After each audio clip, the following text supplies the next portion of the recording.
하나님의 큰 은혜가 넘치시길 주의 이름으로 축복합니다. 이 시간 서로 한번 인사합시다. 사랑합니다. 축복합니다. 참 잘 오셨습니다. 많은 은혜 받으십시오. 서로 한번 인사하시고요. 좋은 날입니다. 오늘도 하나님께서 우리를 부르셨어요. 오늘도 하나님께서 큰 은혜 주실 줄을 믿습니다.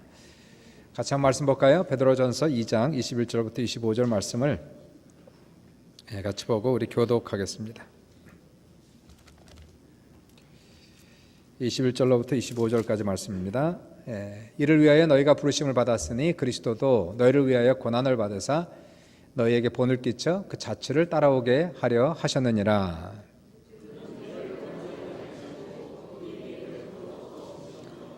욕을 당하시되 맞대어 욕하지 아니하시고 고난을 당하시되 위협하지 아니하시고 오직 공의로 심판하시는 이에게 부탁하시며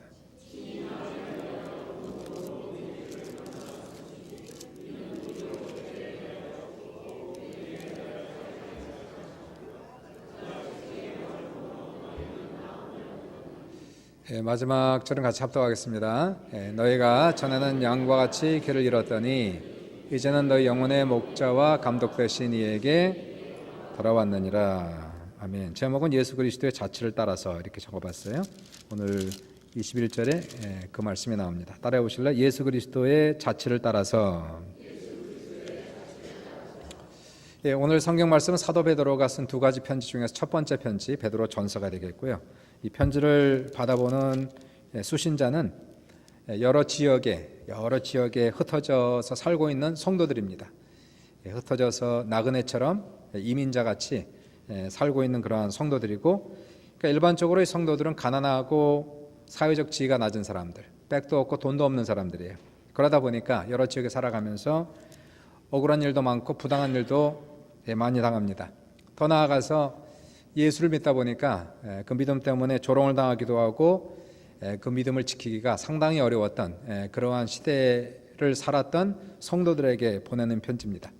자, 이 사람들에게 사도 베드로는 뭐라고 격려를 하고 뭐라고 위로를 할 수 있을까요? 오늘 본문을 보시니까 사도 베드로가 그들에게 격려하는 거예요. 예수님의 가신 길을 기억하고 예수님의 발자취를 따라가라, 이렇게 말씀하는 겁니다.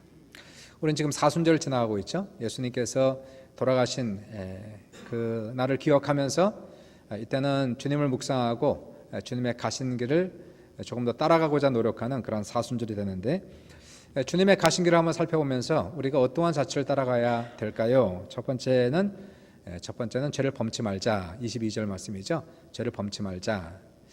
그는 죄를 범하지 아니하시고 그 입에 거짓도 없으시며. 예수님의 삶을 보시면 그분은 죄 없이 태어나셨습니다. 그리고 평생 죄를 단 한 번도 범하지 아니하시고 그리고 십자가에 죽으셨어요. 예수님은 우리 인간처럼 육신을 입었기에 연약했습니다. 그래서 모든 시험은 받으셨지만, 우리와 똑같은 시험을 받으셨지만 단 한 번도 그 입술로 그 삶에서 죄를 범한 적이 없는 완전한 분입니다. 사도 베드로는 우리도 예수님처럼 죄를 범치 말라, 죄를 끊어내라, 점차적으로 우리의 삶에서 죄가 적어져야 되겠죠. 많아지지 말고 적어지고 선한 사람이 될 것을 우리에게 당부하고 있습니다.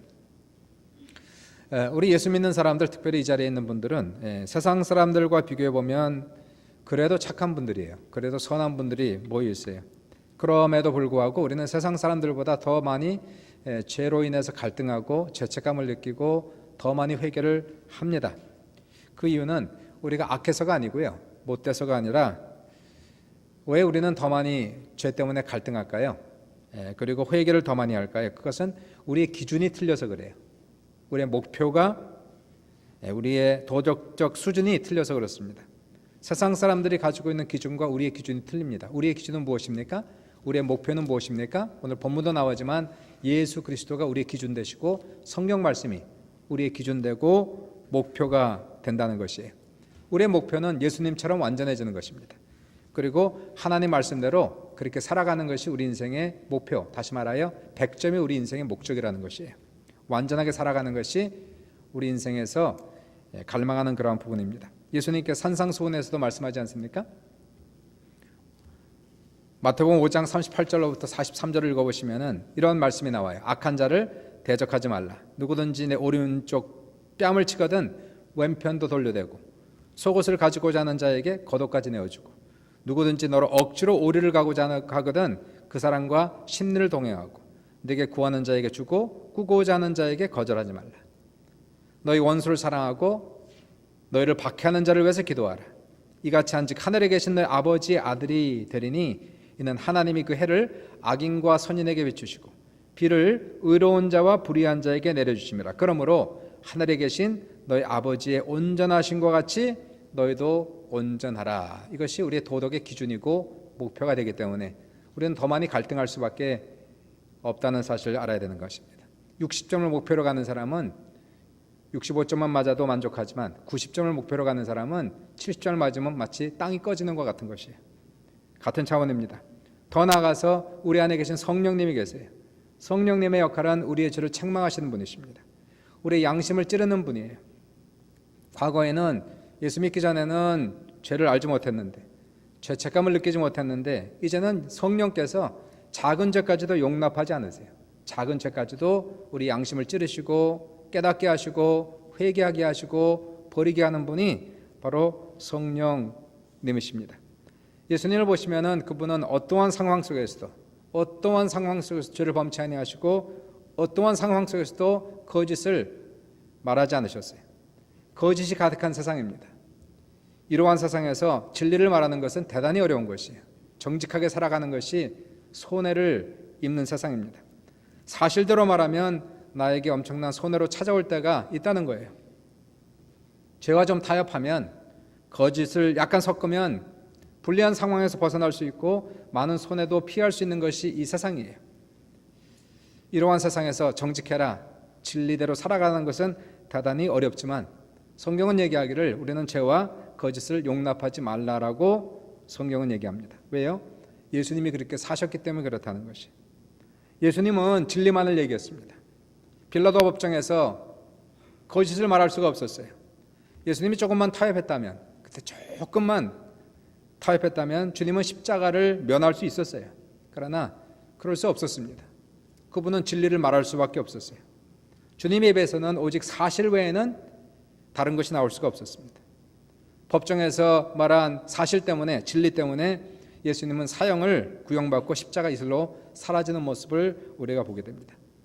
이 세상에서 주님이 싸웠던 것은 죄와의 싸움이었어요. 가장 무서운 것이 죄입니다. 죄가 가장 무서운 거예요. 왜냐하면 죄에는 반드시 형벌이 따르기 때문에 그렇습니다. 죄 때문에 아담과 하와가 에덴 동산에서 쫓겨났고 저주를 받았어요.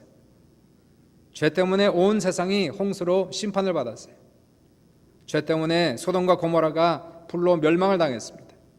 죄 때문에 이스라엘에 전쟁이 일어나고 멸망당했어요. 죄라는 것이 얼마나 악한지, 그리고 얼마나 질긴 것인지 알 수가 없어요. 죄는 이 세상이 어떠한 것으로도 없어지지 않습니다. 죄를 없애는 유일한 방법은 오직 하나님의 아들 예수 그리스도가 이 세상에 오셔서 죄 형벌을 받고 대신 죽는 길 외에는 없었다는 사실입니다. 그러므로 이제 우리가 예수 믿어 죄사함 받은 사람들은 이제 죄를 범해도 좋다는 라이선스를 얻은 것이 아니고 우리가 받은 죄사함이 얼마나 값진 것임을 깨달아야 한다는 사실이에요. 나의 죄사함을 위해서, 내 영혼 구원을 위해서 하나님의 아들께서 죽으시고 그 보혈을 흘리셨다는 것을 우리가 깨닫는다면 이 못된 죄를 단호하게 끊어버릴 수 있는 성도들이 되어야 된다는 것입니다. 결단하지 않고서는 없어지지 않고 끊어지지 않는 것이 질긴 죄입니다. 못된 습관입니다. 개가 토한 것을 다시 먹는데요. 돼지가 진흙탕물로 다시 들어가 뒹군다고 하는 것이. 죄를 용서함 받고 나서 다시 범하는 것은 마치 토한 것을 다시 먹는 것과 비슷하다는 사실이에요. 그러므로 이제 예수 믿는 사람들은 이전에는 내 마음대로 욕심을 따라 살았을 수 있지만 이제 예수 믿고 죄사함 받고 구원받은 성도들은 어찌하든지 예수 그리스도의 영광을 위해서 이를 악물고 죄와 싸워야 된다는 사실이에요. 더 이상 죄의 종노릇하면 안 됩니다. 죄가 나를 지배하는 삶이 아니라 이제는 죄와 피 흘리기까지 대항해서 싸우고 우리의 영혼을 거스르는 욕심을 따라 살지 않도록 욕심을 끊어낼 수 있는 우리 사랑하는 귀한 성도들 될 수 있도록 주님의 이름으로 축원합니다. 과거에는 그렇게 살았어요. 내 욕심을 따라서 내 마음대로 내 생각대로 살았지만 이제는 그렇게 살 수가 없다는 사실이에요. 예수 믿는 사람은 구원받은 사람은 어찌하든지 죄를 점차적으로 끊어내고 이제는 좀 더 선하게, 조금 더 착하게, 조금 더 정직하게 진리 가운데 거하며 빛의 모습으로 나타나는 귀한 우리 권속들 될 수 있기를 주님의 이름으로 축원합니다. 두 번째인데요. 두 번째는 악을 악으로 갚지 말자 하는 것이에요. 악을 악으로 갚지 말자. 23절을 보시니까 욕을 당하시되 맞대 욕하지 아니하시고 고난을 당하시되 위협하지 아니하시고 오직 공의로 심판하시는 이에게 부탁하시며. 욕하는 사람들이 있어요. 함부로 얘기하는 사람들이 있습니다. 대항하지 말라는 거예요. 욕하지 말라는 거예요. 저주하는 사람들이 있습니다. 저주하지 말라는 거예요. 싸우려고 달려든 사람들이 있습니다. 맞대어 싸우지 말라는 것이에요. 일전에 좀 사건이 있었어요. 한 몇 달 전에 자동차를 타고 가는데 우리 집사람하고 한 밤중에 타고 가는데요. 제가 아마 차선을 바꾸다가 실수를 좀 한 것 같아요. 옆에 있는 차가 크락션을 누르고 나서, 그러고 나서 그냥 가면 되는데요. 차가 막 계속 따라오는 거예요. 보니까 젊은 아이들이 한 30대 되는 아이들이 3명이 그 안에 타 있었어요. 뭐 제가 실수했으니까 뭐 크락션 누르는 거 봐줄 수 있는데요. 계속 따라오는 거예요. 계속 따라오면서 창문을 열고 운전사가 가운데 손가락을 올리고 욕이란 욕은 다 퍼붓고 한 번 정도는 봐줄 수 있는데 계속 따라오는 거예요. 계속. 조금 열받지 않습니까? 어떻게 해요? 그래도 내가 잘못해서 참긴 참았는데 이게 너무 심한 거예요. 나도 좀 은근히 좀 화가 나더라고. 저놈이 손가락을 자꾸 올리는 거예요. 가운데 손가락을. 이거 어떻게 해요? 그래서 나도 올렸지 뭐.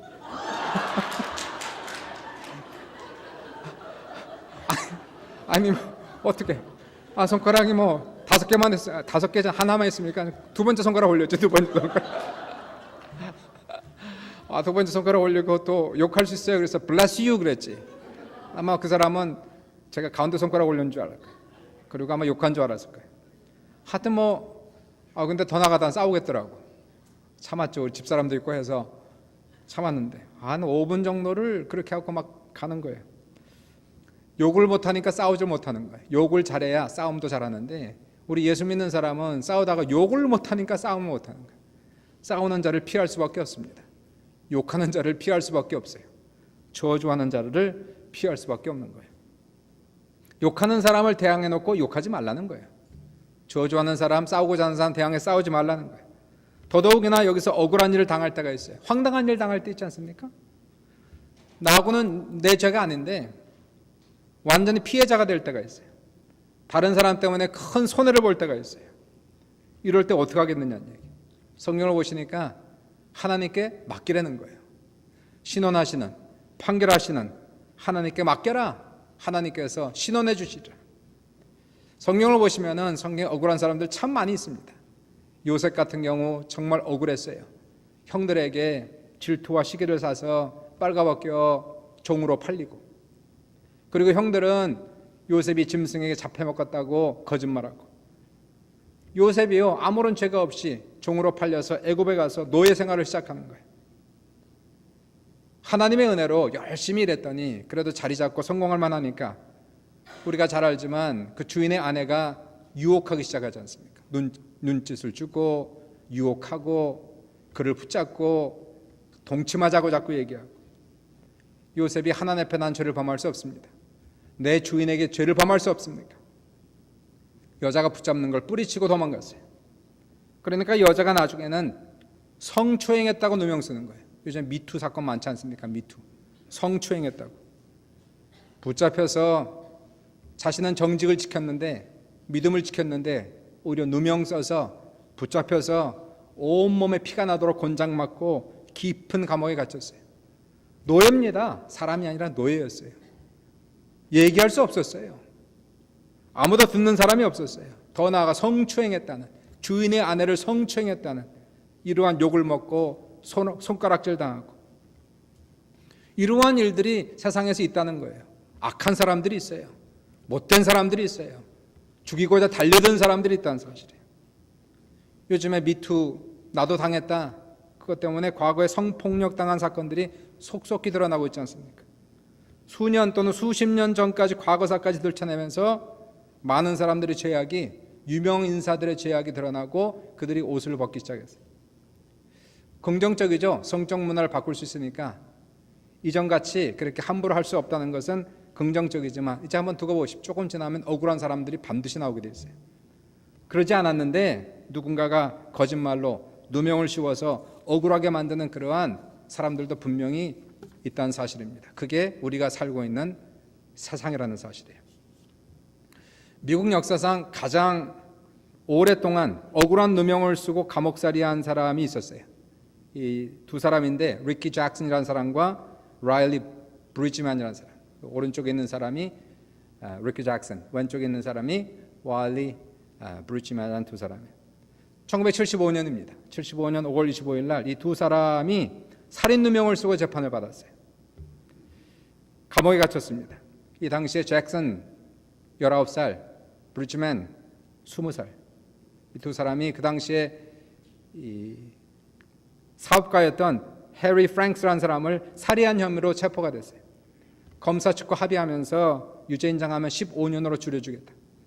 두 사람은 결코 우리는 죽이지 않았습니다. 무죄를 주장하고 재판을 받았어요. 유일한 증인이 하나가 있었습니다. 12살 먹은 에드워드 퍼넌. 그 외에는 증인이 없었어요. 이 소년이 증언하기를 이 두 사람이 피해자를 죽인 것을 내가 보았다라고 목격했어요. 유일한 증인의 말을 듣고 배심원들이 이 두 사람 유죄를 판결했습니다. 두 사람은 사형 선고를 받고 감옥에 갇혔어요. 사형 3주 전에 대법원에서 사형을 폐지함으로써 간신히 목숨을 건지고 종신형을 받았어요. 그리고 40년이 흘렀어요. 지난 2015년입니다. 에드워드 버넌이 법정에서 자기가 그 당시에 위증했다고 고백했어요. 이 아이가 총소리를 들었을 때에는 스쿨버스 안에 있었고 한 3블럭 떨어진 도저히 그 사건을 볼 수 없었던 상황이었습니다. 이 아이는 단지 친구들이 했던 말들을 소문을 들은 것을 듣고 경찰에 가서 누가 죽였다고 안다고 얘기했어요. 나중에 왜 이렇게 사람들 세워놓고 지적하라고 그러지 않습니까? 사람을 쭉 세워놓고 누가 죽였냐 그랬을 때에 이 아이가 비로소 정직하게 얘기했어요. 나는 사실 그 사실을 보지 못했습니다. 경찰이 그 담당했던 경찰이 손바닥으로 상을 치면서 윽박지르고 협박을 했어요. 이렇게 하면 너희 부모 다 감옥에 집어넣겠다고. 결국은 이 어린 버넌은 위증하고 죄 없는 두 사람 억울하게 감옥 보내고 40년 지나간 거예요. 죄가 없는 상태에서 40년을 고스란히 감옥에 썩었어요. 두 사람도 망가졌지만 거짓말했던 이 소년도 인생이 다 망가졌습니다. 죄책감으로 인해서 자신의 위증으로 말미암아 두 사람을 사형 선고 보내고 40년 감옥에 갇히게 하고 평생 스트레스 받고 두려움의 포로가 되고 고혈압과 우울증과 엄청난 많은 건강에 문제가 생기고 이것 때문에 술과 마약하고 감옥에도 여러 번 왔다 갔다 하고 교통사고도 한두 번 난 게 아니고 인생에서 하는 일마다 되는 일이 없는 거예요. 벌을 받은 거예요. 이 사람이 나이가 거의 50이 다 돼서 교회를 다니기 시작했어요. 교회를 다니면서 하나님의 사랑을 알고 용서를 알았어요. 평화를 찾았습니다. 9번째 계명을 제일 싫어했대요. 거짓 증언하지 말라. 9번째, 마치 자기에게 얘기하는 것 같은. 그 말씀을 들을 때면 너무도 괴로웠지만 그래도 하나님의 용서를 믿었는데 마지막 병이 들어서 병원에 입원했어요. 죽을 것 같은 그러한 병이 들어서 있을 때 목사님이 그를 신방갖고 그제서 자기 죄를 털어놨습니다. 자기가 위증했다고. 40년 전에 두 사람이 자신의 위증으로 말미암아 감옥에서 썩었다고. 목사님께서 이 잭슨이죠, 리키 잭슨에게 자수하라고 억울한 사람 구해낸다고 촉구했고 이 에디 버넌은 자신이 40년 전에 위증한 자를 법정에서 증언했어요. 40년 만에 이 두 사람이 풀려났습니다. 풀려나는 날 리키 잭슨에게 이 에디 버넌의 위증에 대해서 어떻게 생각하냐고 그랬을 때 자기는 그 아이를 미워하지 않는다고 했습니다. 버넌은 지금은 성인이지만 그 당시에 버넌은 12살밖에 되지 않은 소년이었기 때문에 충분히 이해한다고 얘기했어요. 40년이 지난 그날 얼마 있다가 두 사람이 교회 예배당에서 만났어요. 잭슨이 다니는 교회 예배당에서. 잭슨이 먼저 이제 52살이 된 버넌을 뜨겁게 부둥켜 안았습니다. 그리고 오히려 감사하다고 그랬어요. 그렇게 고백하기까지 얼마나 많은 용기가 필요했겠느냐고. 나는 당신을 이해합니다. 우리는 둘 다 피해자입니다. 난 당신을 용서한다라고 얘기하고, 이 두 사람은 감옥에서 풀려났고 비로소 버너는 자기가 위증한 그 죄로부터 용서 안 받는 그러한 시간이었어요. 이 세상에는 이러한 일들이 있는 겁니다. 너무도 억울한, 자기 인생을 다 망가뜨렸어요. 리키 잭슨은 물론 260만 불의 돈을 받긴 했지만 40년 어떻게 그것을 보상할 수가 있어요? 세상에서 다른 사람의 죄를 뒤집어 쓰기도 하고 모함을 당하기도 해요. 모든 것을 잃기도 합니다. 너무나 억울합니다. 손해보고 오해를 당하고. 그러나 우리가 손해보고 억울한 일을 당하는 것은 조그만 손해를 보는 것뿐이에요. 이러한 정도의 억울한 일을 당한 사람은 세상에 거의 없습니다.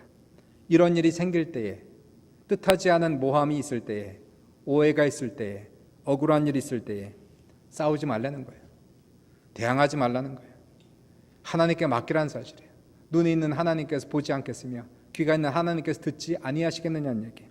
하나님께서 반드시 선악간에 가려주시고 갚아주시는 이날이 있다는 것을 반드시 믿으시기를 주님의 이름으로 축원합니다. 이 세상은 공평하지 못한 것이 많은 거예요. 정의롭지 못한 것이 아직 많은 것이 세상이지만 하나님 반드시 다 아십니다. 그리고 우리가 믿음으로 살면, 주님의 뜻을 따라 살아가면 반드시 거기에 대한 보상이 이 세상에서, 다가오는 천국에서 반드시 우리에게 있다는 것을 믿고 승리하는 여러분 되시기를 주님의 이름으로 축원합니다. 세 번째, 마지막으로 우리는 어떠한 삶을, 주님의 자체를 따라가야 될까요? 이웃을 위해 희생하자. 24절에 친히 나무에 달려 그 몸으로 우리 죄를 담당하셨으니 이는 우리로 죄에 대해서 죽고 의에 대하여 살게 하려 하심이라. 그가 채찍에 맞음으로 너희는 나음을 입었나니. 예수님은 하나님의 아들이시지 않습니까? 하나님이세요. 그분은 온 우주를 창조하신 하나님이시다는 겁니다. 그분이 왜 이 세상에 이러한 누추한 몸을 입고 누추한 가정에서 태어나시고 가나다에 살고 고통을 당하셨을까요? 말로 다 할 수 없는 수모를 당하시고 욕을 먹으시고 고통을 받으시고, 그리고 십자가에서 가시관을 쓰시고 몸에 창을 받으시고 당신의 피를 다 쏟으시는, 왜 이러한 억울한 일을 당하셨을까요? 오늘 본문을 보시니까 그렇게 하신 이유는 나무에 달려서 그 몸으로 우리의 죄를 대신 담당하셨습니다.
내가 누구를 살려줄 때에, 나만을 위해 살아가는 것은 벌레와 같은 인생이고 동물 같은 인생이에요.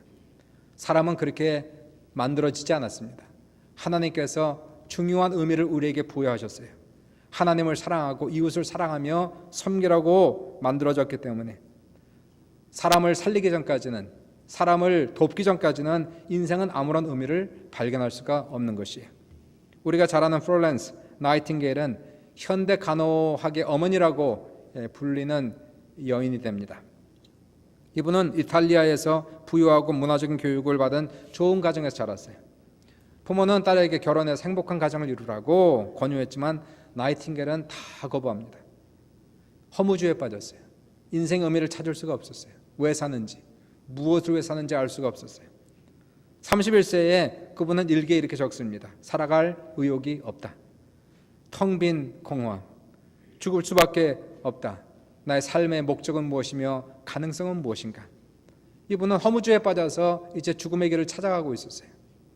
그러다가 31세에 나이팅게일은 인생의 의미를 발견하기 시작합니다. 우연히 이가 본 것은 전쟁터에서 피를 흘리며 쓰러져가는 부상자들을 보았어요. 이들을 치료하며 사람을 살려야 되겠다라는 목표를 잡으면서 나이팅게일은 생명을 찾기 시작합니다. 31살에 간호학을 공부하기 시작했어요. 공부가 끝난 뒤에 부모의 만류에도 불구하고 이 젊은 여인은 전쟁터를 찾아갑니다.